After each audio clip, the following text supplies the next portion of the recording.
Time slows down when bullets fly.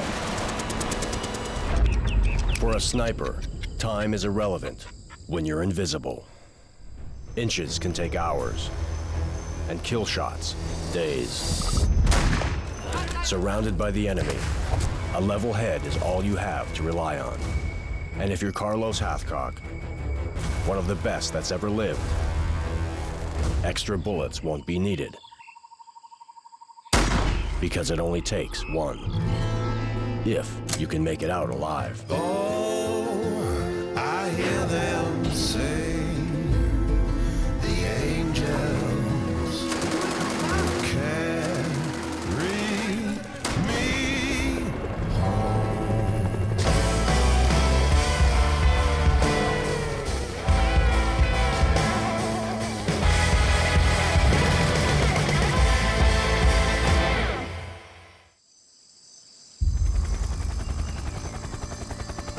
The year is 1966, and on the other side of the world, in the jungles of Vietnam, U.S. forces are tangled knee-deep in an unconventional war against an elusive and often hidden enemy. In the densely wooded hills, 16 clicks southwest of Da Nang, South Vietnam, outside the U.S. base Camp Muir, aka Hill 55, a U.S. Marine sniper team has found a sniper's nest belonging to one of the NVA's deadliest shooters. The adversary was here only minutes ago.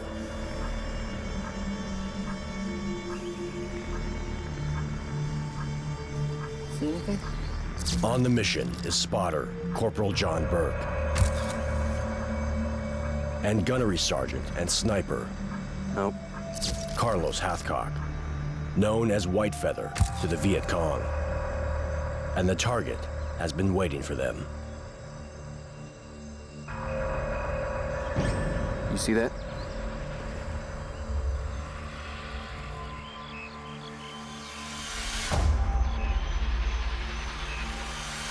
Engaged in a dangerous counter-sniper duel, Carlos won't have the chance to regret a miscalculation. Many people consider Carlos Hathcock the greatest military sniper of all time. Cool, calm, methodical, highly skilled, the pinnacle of military effectiveness. The sniper comes to us as another version of the outsider who has a special gift. In American culture, it has always been an attractive character. We have films like Tom Berenger in Sniper. We have Mark Wahlberg in Shooter. Moments in films like Saving Private Ryan, as well as now American Sniper. Carlos Hathcock is the inspiration for sniper-based filmmaking. He was the epitome of everything a sniper should be. In many ways, he defined what a sniper is for the current generation. He was a killing machine.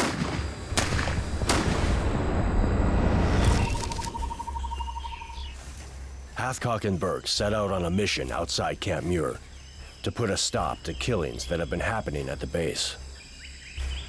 They're hunting for an NVA sniper who is hunting them. With 93 confirmed kills, but a rough tally closer to 400, Hathcock is infamous among the North Vietnamese army, and the Viet Cong has placed a $30,000 bounty on his head. $30,000 bounty meant he was public enemy #1 to the North Vietnamese army. Now the NVA has sent their best sniper, known only as the Cobra, to kill him. Carlos is caught in a cat-and-mouse game, and to get his target, he must be willing to play the role of the prey.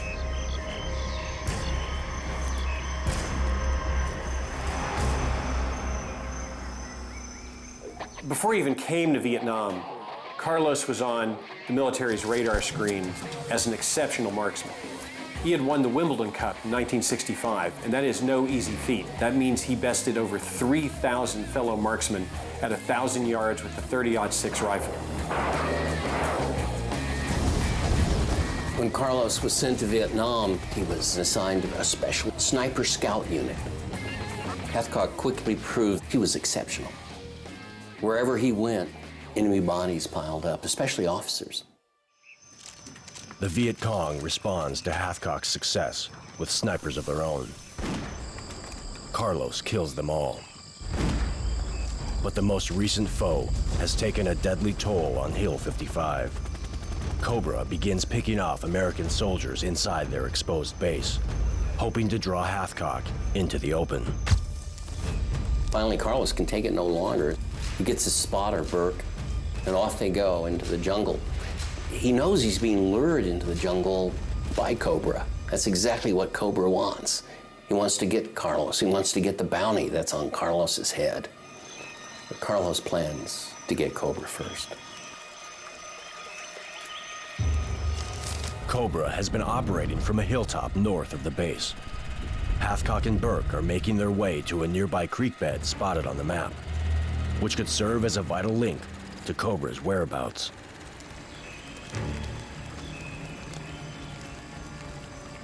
Carlos knows a lot about what Cobra is up to because Carlos uses the same techniques. He knows there's got to be an escape route that Cobra can use to swiftly get back into the jungle and hide himself. He's got to have a hideout somewhere.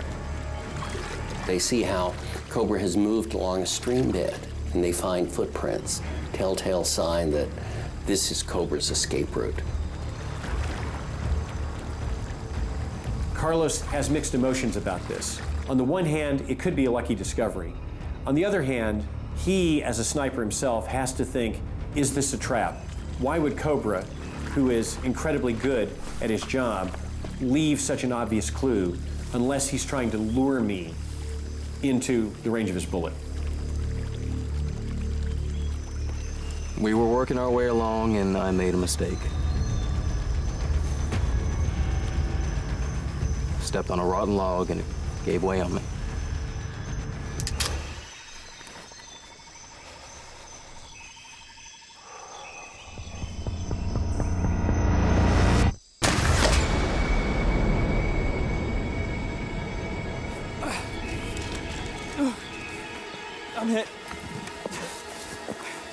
I'm hit. I'm hit. Carlos is horrified. He's certain that he's gotten his spotter killed by his misstep.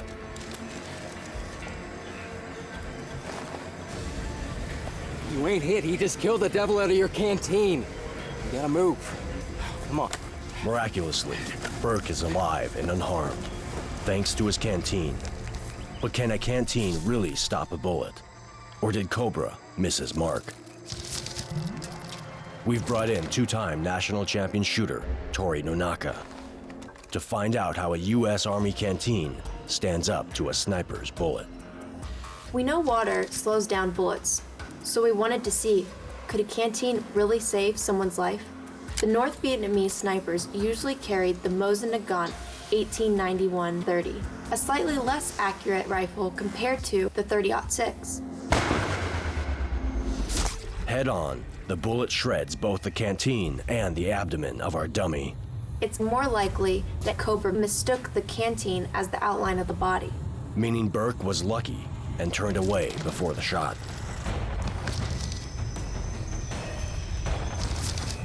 Carlos and Burke rush to the position from which they're certain Cobra has fired. But Cobra's playing the same game. He's actually rushed back to their former position because he thinks he's killed one of them. Now they scan the countryside, looking for a sign, looking for any movement.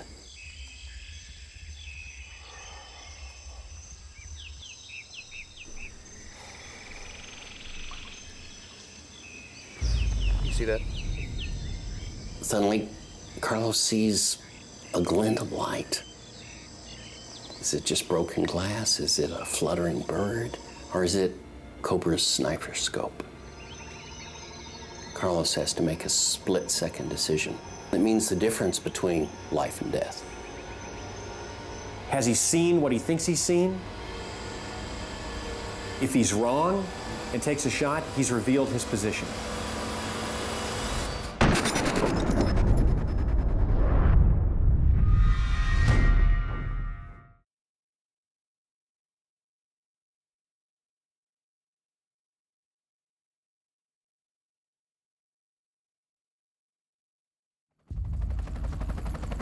In the jungles of Vietnam, where U.S. forces fight a hostile enemy in a hostile environment,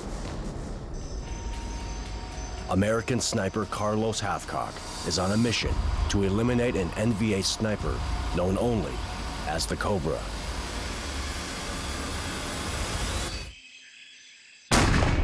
Hathcock has risked a shot on the glimmer of a chance he's seen his hidden foe, and now he must bear the consequences.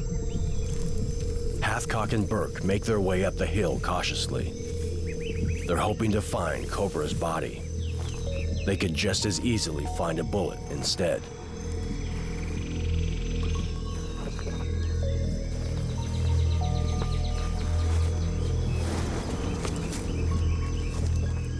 Hathcock and Burke not only find the slain remains of their enemy, they also witness the manner in which Cobra's death was delivered, straight through the lens of his scope. Carlos's shot isn't a lucky shot. It's a shot of incredible skill, but it's extraordinary to think that the only way he could have brought it off is if Cobra's rifle is pointed in the exact same position. A millisecond later, Carlos would have suffered the same fate, shot through the eye as the bullet went through the scope and then into the back of his brain. I aim for the glint. From the look of things, I was just faster on the trigger than he was. It's a scene that you'd expect to see in a film, and in fact, it's in Saving Private Ryan. But the moment in Private Ryan is derived from this actual historical occurrence in Vietnam. Hollywood's take on Hathcock's famous shot was pulled off with special effects. But can the shot be recreated in real life? To find out, we've brought back national shooting champion, Tori Nonaka. Hathcock's shot down a scope is one of the most famous shots a marksman has ever made. Hurried and in the face of death, Carlos managed to hit a spot the size of a silver dollar at almost 500 yards. This is just something I have to try.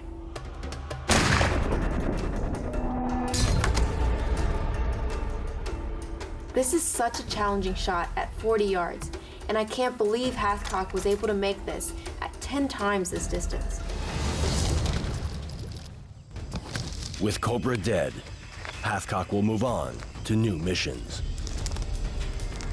Carlos's exploits only reaffirm his status among the military brass.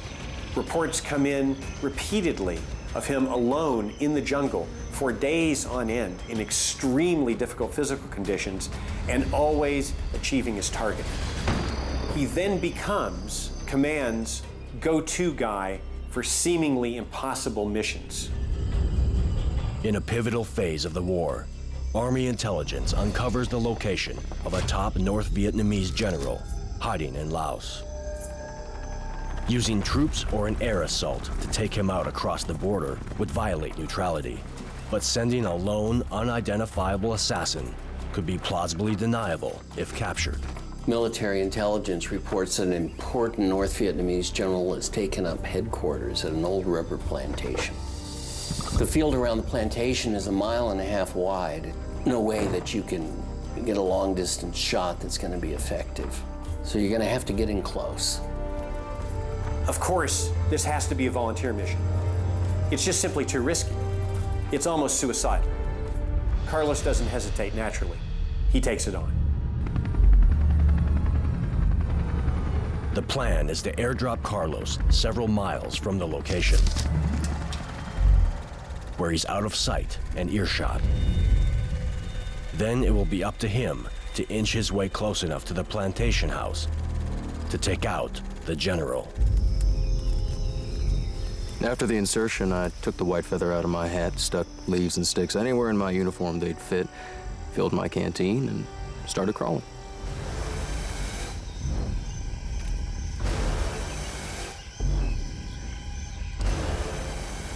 Carlos, of course, is a master of camouflage and disguise, and so tightly controlled at being perfectly still that the foot patrols that go up and down the field actually pass right by him, almost trip over him, and never see him.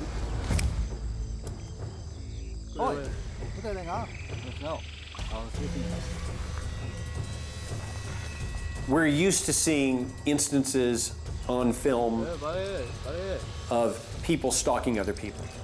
But we are talking about movement in inches to avoid revealing your position.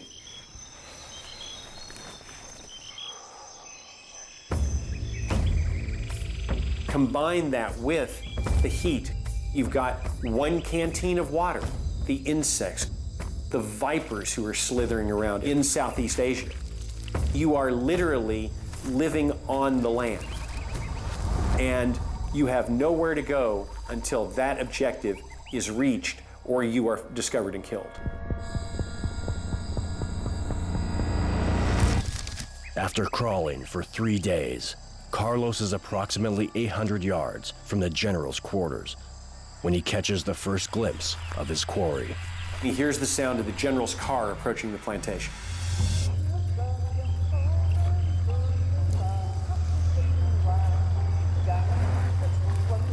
Through a scope, Carlos sees the general emerge from the car, surrounded by the usual coterie of bodyguards, moving toward the house.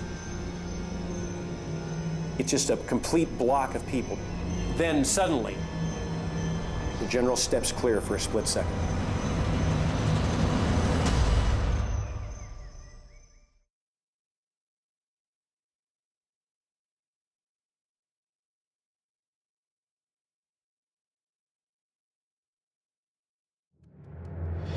It's 1966, and the Vietnam War grinds on. American sniper Carlos Hathcock is deep behind enemy lines on an improbable solo mission to eliminate a North Vietnamese general. He's crawled for 3 days to get close enough for a shot when he hears the general's car approaching.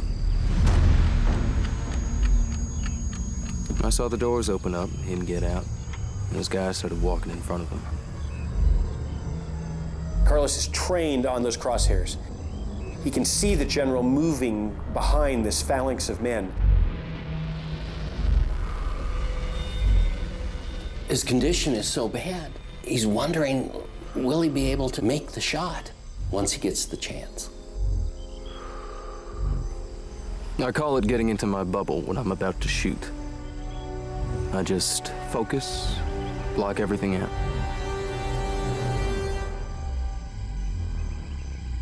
He's following and following, and then the general steps clear for a split second.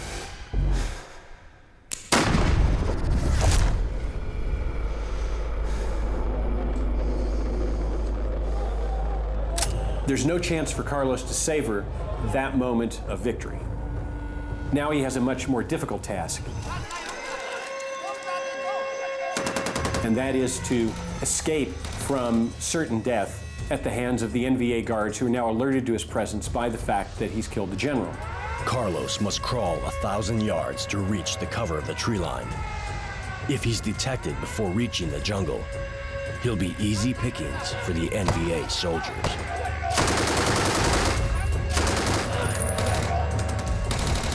Vietnamese guards are firing back indiscriminately all through the field, but a lucky shot could easily get him. He's in a horribly desperate situation. Carlos has one goal, and that's to get to this tree line that he can see up ahead. And it's painstaking going, hand by hand by hand, foot by foot by foot, to a place where he can stand and actually run.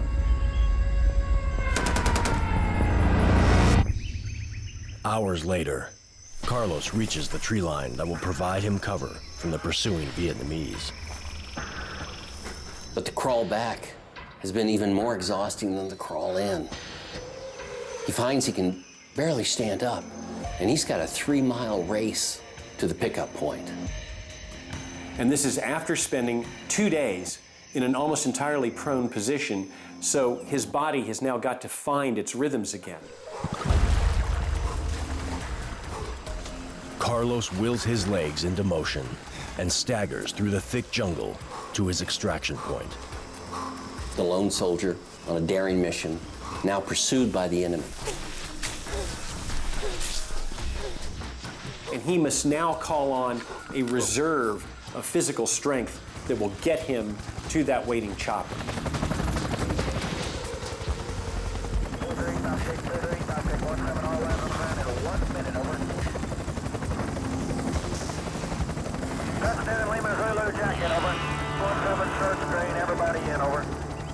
Hathcock continues his work as the Marine Corps' most deadly agent before his career is cut short by a landmine that demolishes his transport vehicle in 1969.